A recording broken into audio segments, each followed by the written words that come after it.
Hi friends, when we left off reading Magic Tree House book number 22, Revolutionary War on Wednesday by Mary Pope Osborne, Jack and Annie just realized who the commander-in-chief is. George Washington. Let's read and see what happens next. Chapter 5, The Letter. George Washington, really, said Annie? Yeah, I think he is, said Jack. Wow, where'd he go, said Annie? I want to see him again, come on. She started toward the river. Wait, don't go far, said Jack. I just want to make sure it's him. He opened the Revolutionary War book and found a picture of the boats on the riverbank. He read, when General George Washington gathered his troops by the Delaware River, he was commander-in-chief of the whole American army. The general led the army for 6 years until America became a free and independent nation. In 1789, he was elected the first president of the United States. Oh man, it is him, said Jack. He pulled out his notebook and wrote, General George Washington helped America become independent. Hey, what are you writing? Someone asked. Jack looked up. A bearded soldier was pointing at him. Jack shoved the Revolutionary War book and his notebook into his bag. Nothing, sir, he said. He started walking away. The man shouted after Jack, but Jack ran toward the river and lost himself in a crowd of soldiers. When he looked over his shoulder, he was relieved. The bearded man was nowhere in sight. Stop, young man! Someone shone a lantern right in Jack's face. Jack gasped. It was the captain. I told you to go home, Jack, the captain said sternly. Where's your sister? Jack looked around. Where was Annie? I don't know, he said. Find her at once and go back to your family, the captain ordered. Our secret mission is very important. Children will only get in the way.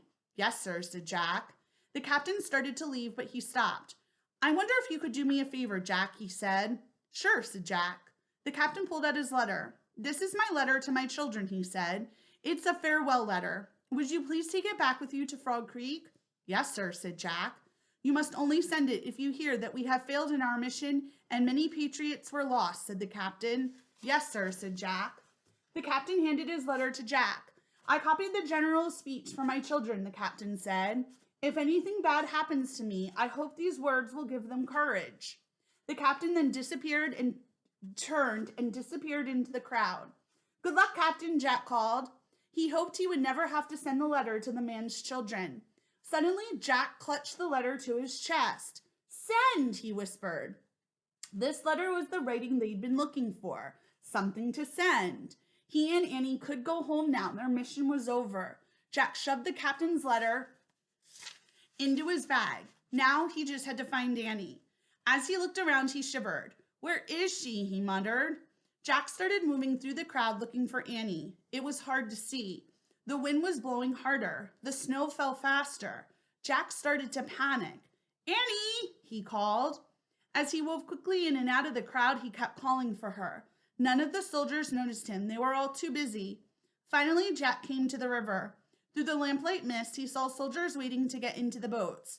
Some had already climbed aboard. Jack, came a cry.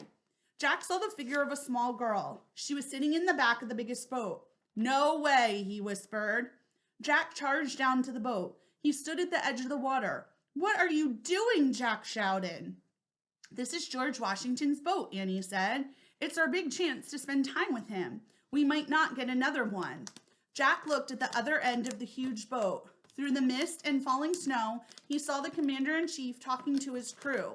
We can't go with him, said Jack. We'll get in the way of a secret mission. Besides, we have something to send now. What? How? Said Annie. A letter. The captain gave me his letter to take back to Frog Creek, said Jack.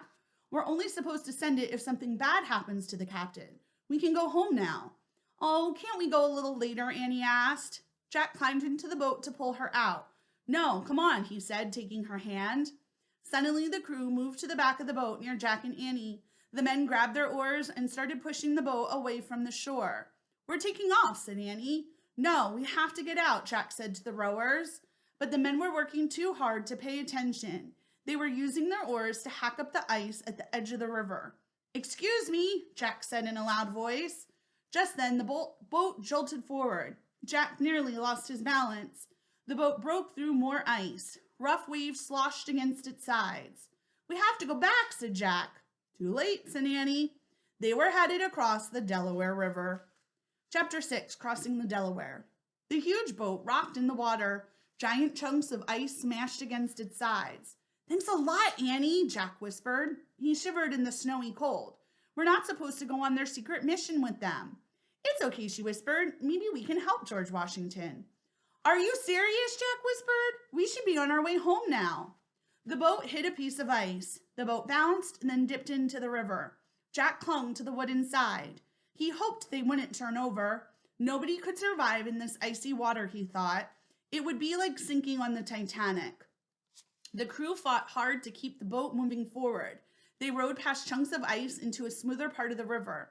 Light from oil lamps shone on the water, making the ice chunks behind them glow like huge glittering jewels. Jack looked back. Other boats were following them. They were filled with soldiers, horses, and cannons. Where exactly are we going? Annie whispered. Jack shrugged. He reached into his bag and pulled out the Revolutionary War book. By the dim lantern light in the boat, he searched through the book. He found a painting of General Washington crossing the Delaware River. He showed the painting to Annie, and they read the caption silently. After George Washington crossed the Delaware, he led his men on a 9-mile march to a British post. The post was filled with Hessians, German soldiers hired by the British to fight for them. The American patriots caught them off guard. The Hessians never thought the patriots would attack on a stormy Christmas night. It was a great victory for the patriots. They captured almost 1,000 Hessians. Hardly any of Washington's men were lost. Yay, we won't have to send the captain's letter, Annie exclaimed. Shh, said Jack. But George Washington turned around and looked back at Jack and Annie. Oh no, Jack thought, caught again. He closed his eyes as if that would make him invisible. He's coming, said Annie. Jack looked up. George Washington was making his way back toward them.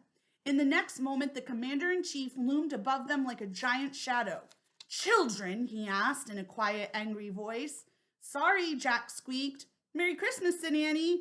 But George Washington did not say Merry Christmas back.